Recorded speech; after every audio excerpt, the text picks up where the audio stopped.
Ahoy hoy, friends and enemies! To celebrate the impending release of Sonic Superstars, because the Sonic the Hedgehog official YouTube channel has been putting tracks from Sonic Superstars, the background music for this video will include Sonic Superstars music. Also, Knack the Weasel / Fang the Sniper / Fang the Hunter / Jet the Jerboa will be featured prominently in this video. So that's another way to make this like a Sonic Superstars cross deal. We will be doing the Knuckles Knockout special and the final summer special thingy. It's been coming for a while, I might as well do them in one. Come on you Reds! Oh, look at Knuckles just showing his affiliation with football. Welcome KFC supporters, we're not talking about the finger licking variety. Alright, let's just skip ahead to the comics. Once again we are introduced to the floating island, Knuckles standing solitary on its mountain peaks. This is Traitor of the Lost Pyramid. What's that glow? It's the Omniviewer. And when there's the Omniviewer, there's the Chaotix crew. Yippity yappity, we found him, Espio. Button it, Charmy. Oh, this isn't a social call, is it? They're here about Knack. I'm just gonna keep calling him Knack throughout the rest of the video. It'll just be easier for us all. After being badly injured in that Metallics blast, Knack was sent to a prison hospital in the Special Zone, because apparently they have a prison hospital in the Special Zone. Well, he escaped, so that's why they're here. Apparently he found a treasure map for the Pyramid of Sandopolis, and that's why the Chaotix are here. They hightail it to the Sandopolis Zone, and the pyramid has been pushed from the ground. Last time he was here, it was buried under the sand. Yup, this looks like Knack's vehicle, the Majestic Queen, looking a bit different than it actually did in the game. The pyramid's open, so they go in to investigate. Seems that Knuckles forgot about the ghosts that were inside. Espio is not a fan. They see some light where the ghosts cannot follow, and they find Knack the Weasel, rummaging through some sort of ancient Egyptian-looking sarcophagus. Give up, Knack, we got you now. Hey, you want me to go back with you and finish serving my time? How amusing. Adventure continues on page 14. Through the rest of the page, it's just fun facts about the Chaotix crew. And cheesy jokes, chuckles with Knuckles. Hang on, the theme says that he doesn't chuckle, he'd rather flex his muscles. Wait a minute. When I left this pyramid, before it was flooded with sand, the treasure of this room was filled with this stuff. You could have removed everything by yourself. Oh, Knack begins to explain it, and is dumbing it down apparently. The sand? They're standing on it. The treasure? It's all in one box. Cob off it, Weasel. Some of the items were as tall as this room. Yeah, allow me to demonstrate. See the sarcophagus? It is the last piece of treasure. I was working on it when you clowns tumbled in here. Watch. What an unamused look that he has. But it's shrinking, and he just plonks it into one box. And now Knack has decided to leave. What makes you think we're just gonna let you walk out of here? Because of him. Well, there's one thing that Knack didn't shrink. It's the guardian of the treasure chamber. And it seems that Knack is now controlling him through some sort of remote control. Knack seems to have left his shrinking device behind, but doesn't want to get into the middle of the fight, so he just leaves it and says they can build a new one at his base. The Guardian begins to give everyone a good old smackdown. Not even Knuckles can punch through this one. But something is wrong. It begins to shrink. Seems that it was pretty careless of Knack to leave down the shrinking device. Now that the Guardian's taken care of, they can bail and watch out for the ghosts. Once they get outside, Knack is about to leave. We can't stop him now. You're forgetting me, Espio, I can fly. Badonk.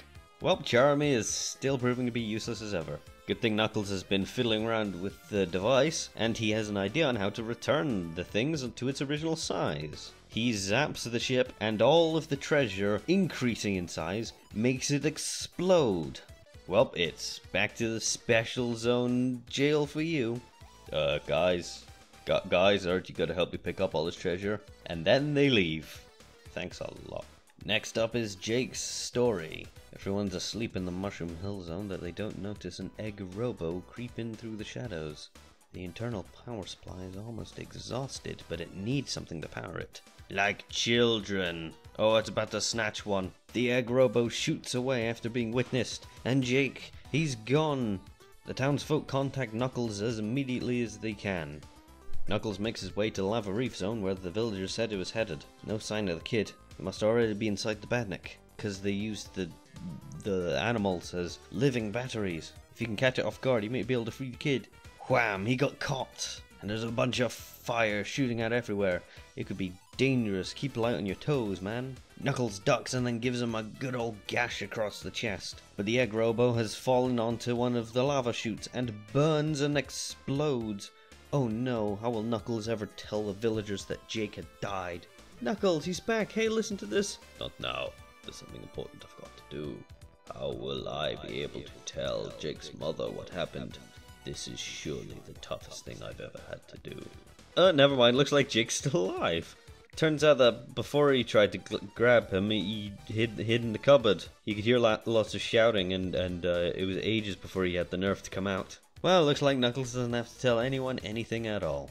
And lastly, reflections. Hi Knuckles, it's good to see you. Out of my way, chubby chops. The floating island belongs to me, and it's all time you remember who your master is. From now on, you're all going to be my slaves. What has happened to Knuckles? He's had a face heel turn. That's right, I know wrestling terms. Don't listen to him, he's an imposter. There's actually two Knuckles. Welcome to a mirror match. Whatever Knuckles has under the cover, I have no idea. But he makes sure to put it aside before the two Knuckles duke it out. However, the real Knuckles gets a nice old clobbering. But evil Knuckles is much more stronger than he looks, and destroys Knuckles. Or did he? Just a bit of a fake-out attack. Knuckles says that they were too evenly matched, so he had to take a dive just to make sure nobody got hurt in prolonged fighting. Apparently, Knuckles stumbled across an old package. It wasn't until after his evil doppelganger escaped the mirror did he realize that the mirror was some sort of evil spirit. And now it's up to him to get the spirit back into the mirror. Later, evil Knuckles. I wish they had some sort of visual distinction with them so I could at least tell. Evil Knuckles returns and says that they will all be slaves. Not so fast, you and I have some unfinished business.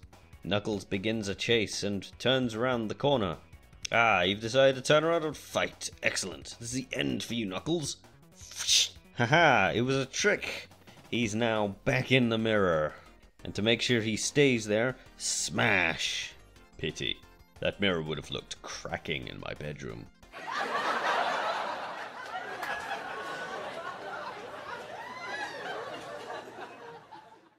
Before moving on to the 1996 holiday special, I want to talk about Knack the Weasel, or Fang the Sniper, or Fang the... you know what I mean. Apparently, according to his creator, he was always meant to be named Knack, but it was changed to Fang because in Japanese, his name, Naku, and Nakuruzu, which is Knuckles in Japanese, sounded too similar.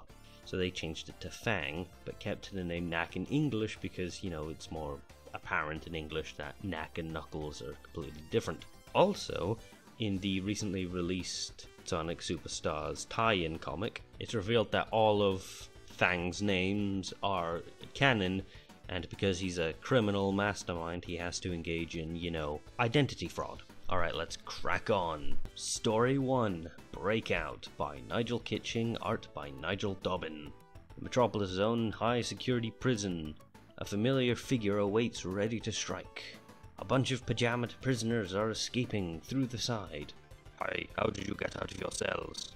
It's okay, Rusty Nuts, they're with me, Sonic the Hedgehog, always has to be. How is Sonic gonna get all the prisoners past the wall? Well, it's not just Sonic here, it's Tails the Fox. He begins to airlift them over the wall, and that's every last of the Emerald Hill folk that were previously captured saved. Meanwhile, back at Citadel Robotnik, where is that stinking hedgehog? I have hundreds of spy cameras on Mobius. One of them must have picked up some sighting of him. And where have those ungrateful Emerald Hill folk gone? One day I'll find them then. Master. Grimer, wait there, you sniveling fool. I'll be right down.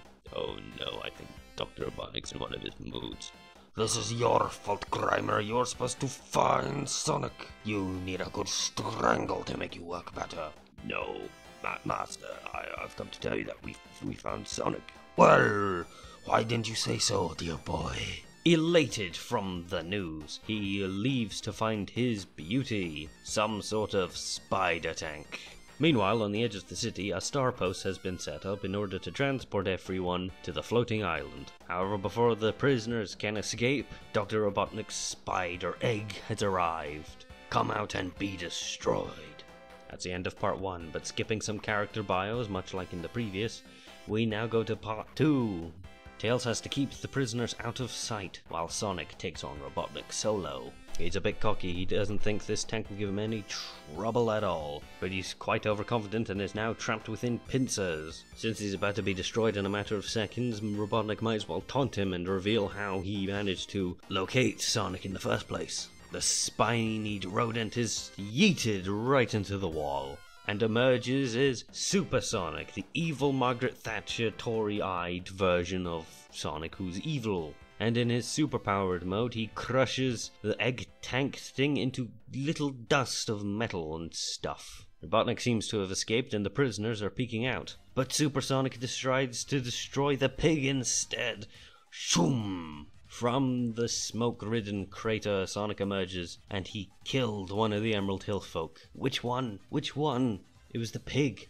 I don't see what difference. It doesn't matter. That's fine. Turns out while he was in the egg spider's grasp, Robotnik had revealed that the pig was a badnik in disguise. So it was very fortunate that he wound up destroyed, otherwise Robotnik would have found out where the Emerald Hill folk are hiding. Huzzah.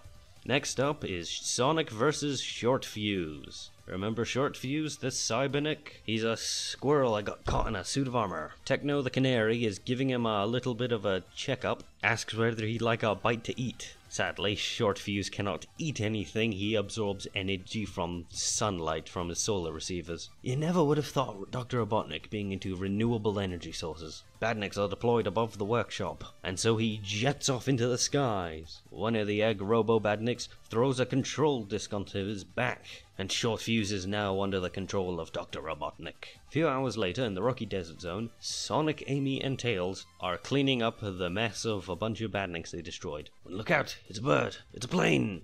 It's Shorty the Cybernik! And without warning, he begins to blast at Sonic and his cohorts. But remember, his suit is made of Megatal, which is incredibly stupidly named metal, and it renders him quite indestructible. Shorty may have superior defenses and weaponry, but he lacks in agility. Both of them, now quite dazed, stumble around while Techno flies in and manages to remove the control disc on his back. Short Fuse is now free and apologizes for any trouble he has caused. Next time they meet, hopefully it shall be as allies against Robotnik. Now I know how to take control of the Cybernik. I'll make sure that my next attempt is permanent.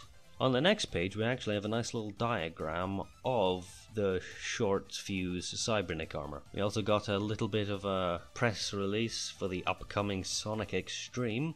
Yeah, that'll happen. And the last story for today, Movie Madness. Sonic is just doing the usual same old, but then one of the onlookers says that he's in this month's Mobius Movie Stars magazine. But he's no movie star, what gives? Apparently a director, Steven Squealbird, hold for comedic effect, has decided to hold auditions for who will play Sonic the Hedgehog in a movie. There's only one cool enough dude to play Sonic the Hedgehog. They arrive at the movie place that was mentioned in the magazine. It's a bit of a dump. Sonic the Hedgehog, baby, I'm honored to meet you. I can respect that, but we'll hear about the audition. There's no need for you to audition, Sonic. You're perfect for the part. Looks like Sonic's about to become a movie star. Could go good, could go bad. Tails doesn't trust this guy, and when he's looking around the studio set, he finds out that the film crew are in fact Robotnik's troopers. He's quickly grabbed and then held at gunpoint. I'm ready for my close-up, Mr. Squealberg. Please, call me Steven. Or better yet, still call me Dr. Robotnik. Turns out the camera is actually some sort of glue gun. He calls it Mega Glue and it hardens in seconds. And only Robotnik has the antidote. Sonic had fallen for a trap because of his vanity. However, if Sonic only has seconds before it hardens, let's see how far it can stretch before then. As they say in the film business, that's a wrap. Literally. His troopers get the antidote to dissolve the mega glue, but it also releases everyone else. While the robots are distracted, Tails escapes and manages to make them destroy each other in their own crossfire. Robotnik is gone, Tails is back, and damn, Sonic could have been one successful screen idol. Naturally, Amy, any movie with me as a star would be a smash hit. Foreshadowing. And that's all for this loosely tied in Sonic Superstars special. I hope you enjoy the game. I might not be getting into later. Toodaloo, have a nice day.